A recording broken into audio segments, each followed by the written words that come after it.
밴드에서 일렉기타 윙 하고 있고 드럼이 막 드럼을 치고 있어. 갑자기 보컬이 야! 막 이상한 소리 막 내고 전혀 안 맞게 하면은 서로 잘 얽혀있지가 않죠.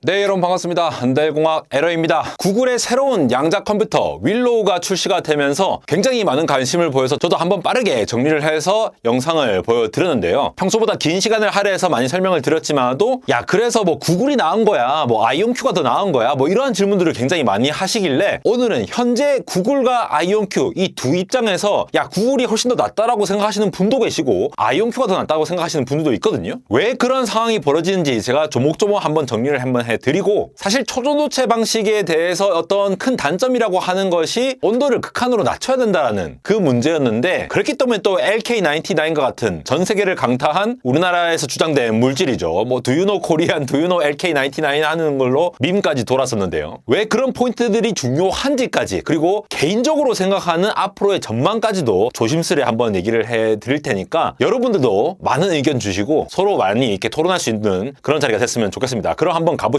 자, 영상 시작 전에 안달공학 후드집업 연구실 단체티 연말 행사 정말 많은 분들께서 많이 찾아주고 계셔서 감사드리고요. 제품 품질도 굉장히 괜찮은 걸로 만들었으니까 많은 성원 부탁드립니다. 우선 어제 제가 구글 양자 컴퓨터 윌로우 칩에 관련해서 설명드린 내용 중에 가장 핵심이 되는 부분만 먼저 빠르게 정리를 해드리면은, 지금 보시다시피 퀀텀 에러 코렉션이라고 하는 저 QEC 양자 영역에서 동작하는 ECC죠. 우리 D램 메모리나 아니면은 5G 모뎀 같은 데 들어가는 그런 ECC, 그런 것들을 이용해서 기존에 한 20 마이크로 세컨드 정도 되는 이 수명 코헤런스 타임이라고 부르죠. 그거를 평균 3배 이상으로 늘렸다라고 됐어요. 최대 뭐 5배까지 가더라고요. 그래서 지금 현존하는 가장 빠른 슈퍼컴퓨터로 돌렸을 때 10의 25승연이 걸리는 연산을 5분 만에 해결을 했다라고 얘기를 하는 거예요. 물론 이 평가 방식에는 저 랜덤 서킷 샘플링이라고 하는 RCS라는 특정한 방식을 이용했을 때입니다. 그 한계에 대해서도 제가 요약을 해드렸죠. 그러면서 어제 자세히 말씀 못 드린 부분이 바로 이 부분이죠. 이렇게 3x3 형태의 격자 형태의 스페이스 코드라는 걸 구성을 해가지고 얘네들끼리 서로 엮어 있는 상태에서 뭐 하나가 이렇게 고장이 나더라도 주변에 있는 걸로 해서 이렇게 같이 ECC를 걸어갖고 에러를 고칠 수 있도록 해서 코헤런스 타임을 늘린 형태가 되거든요. 이 자세한 원리는 나중에 따로 다루더라도 이런 특정 격자 무늬로 5x5, 7x7 이렇게 많이 가져가면 갈수록 원래 이 초전도체 방식에 오류가 많이 발생하는데 그 오류를 많이 잡아내서 이 수명을 늘릴 수가 있었더라 라고 하는 것이 핵심이거든요. 그러면서 큐비트를 105큐비까지 늘렸습니다. 그래서 제가 오늘 구글이랑 아이온큐랑 이거를 비교하기 위해서는 결국은 구글에서 사용하는 이 초전도체 방식에서의 양자 얽힘과 아이온큐에서의 양자 얽힘의 근본적인 차이가 있어요. 아예 애초부터 다른 접근을 하는 거거든요. 그래서 근본적으로 다른 부분에 대해 있어서 서로 현실성에 대해서도 서로 다르게 생각하는 부분들이 있기 때문에 이 부분에 대해서 짚고 넘어가도록 하겠습니다. 제가 양자 컴퓨터라든가 양자 오류 정정 뭐 여러 가지 얘기들, 아이온큐 내용들도 포함해서 다양한 내용들을 콘텐츠로 만들었었는데 그 내용들을 전부 다 읊을 수도 없으니까 가장 기본이 되는 것만 말씀을 드리자면은, 여기서 우리가 흔히 말하는 양자 얽힘이라고 말한 거잖아요. 얽히는 거, 얽히고 설키고 하는 거, 이 얽힘, 양자가 얽힌다란 말이에요. 근데 그게 왜 중요하냐가 중요하잖아요. 얽힘 자체라는 단어가 중요한 게 아니라 그게 얽혀서 뭐 어찌 되는 것인데를 우리가 이해를 하고 있으면은 이번 구글과 아이온큐 이온 트랩 방식의 비교를 좀 잘할 수가 있습니다. 어떻냐? 흔히 이제 양자 인탱글먼트, 양자 얽힘이라고 하죠. 얽힘이에요. 얽힘. 이 얽혔다라는 것들이 결국 두 개의 양자 상태, 그러니까 큐비트죠. 두 개의 큐비트 혹은 두 개 이상의 큐비트가 서로 각각 따로 놀고 있는 게 아니라 같이 뭔가 이렇게 하나로 얽혀져 있기 때문에 그 결과 어떻게 된다? 하나를 알면 다른 것도 바로 알 수 있게 됐다라는 거예요.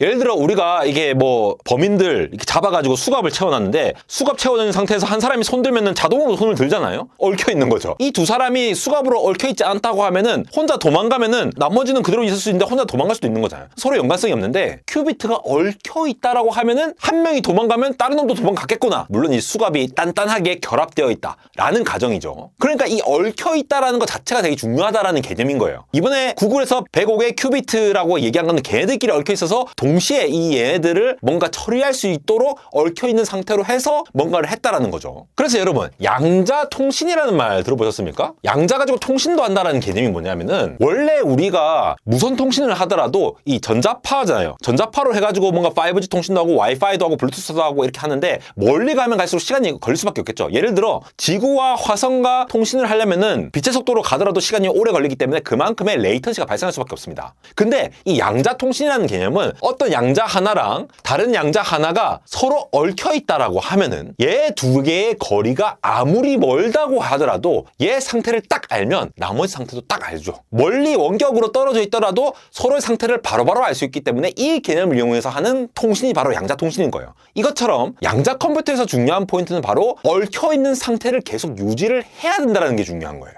근데 그걸 얽혀있는 상태를 유지하는 방식이 구글의 방식과 아이온큐의 이온 트랩 방식이 서로 다르다라는 거죠. 그래서 특성도 다르다는 겁니다. 그러면 이 얽힘 말고 두 번째 우리가 생각해야 될 부분이 바로 이번에 구글에서 얘기하는 이 양자 오류라는 건 뭐냐, 이 오류라는 방식이 뭐냐. 자, 양자 연산에서 특정한 얽힘 패턴을 이제 기대하고 이거를 뭔가 처리를 하려고 하는 거예요, 양자 컴퓨터가. 근데 얘네들이 느슨하게 얽혀 있다거나 약간 제대로 얽히지가 않아가지고 원래 예상했던 것과 다른 결과가 나와버리는 거예요. 우리는 0이라고 생각했는데 1이 나올 수도 있는 거고 0.4라고 생각했는데 0.6이 나올 수도 있는 거고. 그러면 말 그대로 우리가 특정한 한 스테이터스를 계산해내려고 하는데 우리가 예상했던 것과 다른 거가 나오니까 계산이 잘못되겠죠. 제대로 타이트하게 얽혀 있어야 된다는 겁니다. 마치 우리가 뭐 홍대 공연 갔는데 밴드에서 일렉기타 윙 하고 있고 드럼이 막 드럼을 치고 있어. 막 하고 있는데 갑자기 베이스가 이상하게 윙윙 갑자기 보컬이 야 막 이상한 소리 막 내고 전혀 안 맞게 하면은 서로 잘 얽혀 있지가 않죠. 하모니를 예제가 적절한지 모르겠는데 어쨌든 제대로 안 얽혀 있으면은 얘 전체가 예상되는 그런 하모니가 안 이루어지겠죠. 마찬가지입니다. 얽혀 있어야지 예상된 결과대로 뭔가 계산을 해내고 그걸 따라서 뭐 소인수 분해를 하건 뭘 하건 이런 식으로 계산할 수 있는데 그게 안 된다라는 거는 양자 오류가 발생한다는 거죠. 구글에 이번에 양자 에러 커렉션 코드 QECC를 적용을 해가지고 했다라는 거는 그런 오류가 발생했을 때도 제가 지난 시간에 말씀드린 것처럼 추가적인 정보들을 통해서 큐비트를 더 추가를 해가지고 얘들이 오류가 발생해도 그 오류를 정정해낼 수 있는 그런 것까지 적용을 했더니 수명이 길어졌다는 거예요. 여기까지가 얽힘의 중요성인데 그래서 구글의 이제 윌로우 같은 경우에는 큐비트를 추가하면 할수록 그러한 오류, 에러가 점점점 익스포넨셜하게 줄어든다라는 거를 최초로 보인 칩이다 라고 구글이 지금 주장을 하고 있죠. 이런 초전도체 방식의 컴퓨터 같은 경우에는 기본적으로 극저온 상태에서 얘네들을 엮어서 이렇게 잘 유지를 하기가 힘들어요. 그래서 오류가 많이 발생해서 야 큐비트 늘어날 때마다 이걸 잘 유지를 못하니까 예전에 한 50큐빗만 하더라도 굉장히 놀라워했었거든요.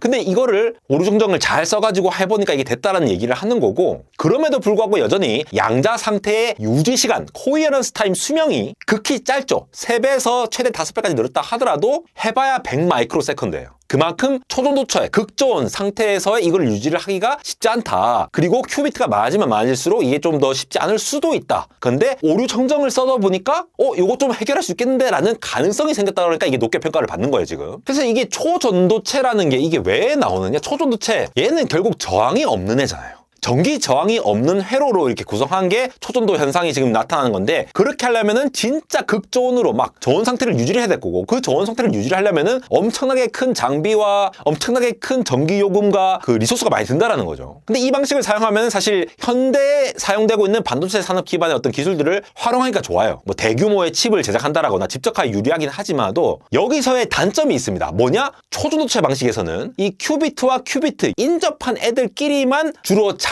직접적으로 얽힐 수가 있습니다. 좀 멀리 떨어져 있으면은 그 얽힌 정도가 서로 달라요. 그래서 각각 큐비트들이 서로 약간 얽히는 정도가 다르다 보니까 그러니까 오류도 뭐 좀 더 잘 발생할 수 있는 그러한 가능성이 높기 때문에 이게 코헤런스 타임, 수명이 좀 이제 짧아지는 거죠. 예를 들어 우리 가족 오락관에서 옛날 그 방과 방 사이처럼 방끼리 이렇게 칸막이가 돼 있으면은 인접한 사람들끼리만 이게 얘기를 할 수 있잖아요. 그래서 방과 방 사이에서 이제 계속 말하고 전달하고 하는데 이게 제대로 전달이 안 되는 경우가 있듯이 멀리 있는 것끼리의 이제 커뮤니케이션이 잘 안 되다 보니까 이 과정에서 정보가 왜곡되거나 하면은 이 얽힌 상태가 제대로 유지가 안 되는 그런 단점이 있는 게 초전도체 방식입니다. 반면에 아이온큐의 이온 트랩 방식은 좀 다른 게 이온을 트랩한다, 딱 잡아놓는다는 얘기죠. 얘는 어떻게 하느냐? 그러니까 이온이 결국은 전하를 띠고 있는 원자잖아요. 전하를 띠고 있는 이 원자 이온을 전기장을 이용해가지고 특정한 위치에 이렇게 딱 트래핑을 시킨다는 겁니다. 가둬놓는다는 거죠. 그래서 레이저나 전자기파로 이 이온을 살짝 이렇게 제어를 하면서 이 큐비트로 활용을 하는 기술입니다. 그러니까 원자 단위에 있는 그 이온 자체가 기본적으로 안정화된 에너지 상태를 가지고 있으니까 기본적으로 이 수명, 코헤런스 타임이 길어요. 초전도체 방식에 비해서. 그리고 모든 이온이 한 곳에 딱 이제 트랩되어 있으니까 비교적 서로 쉽게 얽혀 있다라는 거예요. 그러니까 방과 방 사이에 있는 게 아니라 그냥 방 안에 다 같이 모여 있는 거죠. 우리 MT 가서 같이 놀듯이. 그래서 초전도체 방식에 비해서 에러 자체가 별로 많이 안 발생하니까 에러 코렉션의 중요도가 상대적으로 떨어집니다. 자, 그래서 정리를 하자면은 여기 초전도체 방식, 자 구글이죠. 그 다음에 이온 트랩, 아이온큐고. 초전도체 방식은 그 극저온 상태에서 얘네들끼리 얽힌 상태가 인접하는 것들밖에 없으니까 아까 말했듯이 뭐 이제 3x3으로 이렇게 엮여 있다거나 아니면 5x5로 늘어난다거나 이렇게 2차원으로 엮여 있는데 얘네들끼리 인접하는 것들끼리만 얘기를 하다 보니 서로의 전체적인 균일성, 얽힘의 균일성이 떨어지기 때문에 코헤런스 타임이 그만큼 짧다라고 이해를 하시면 되겠고요. 그래서 요 끝에 있는 거랑 요 끝에 있는 것들끼리 이제 얽힘의 이제 커뮤니케이션 정도, 얽힘 정도가 이제 좀 균일하지 않으니까 이거 자체가 나중에 애플리케이션으로 적용할 때에 상당히 불안할 수 있다는 거죠. 큐비트가 점점 많아지고 하면은 기본적으로 얽힘 상태가 좀 단단해야 뭘 해볼 텐데 뭐 조금만 하면 이제 얽힘이 풀려져 버리고 에러 많이 발생하고 이러면 불안하니까 대신 구글이 이번에 뭔가 에러를 점점 줄인다는 걸 증명해 봤으니 앞으로 좀 더 가능성이 있지 않을까? 라고 생각하는 부분들이 있다라는 거예요. 그래서 코헤런스 타임 수명으로 보면은 낮고 얘는 높은 편이고요. 얽힘의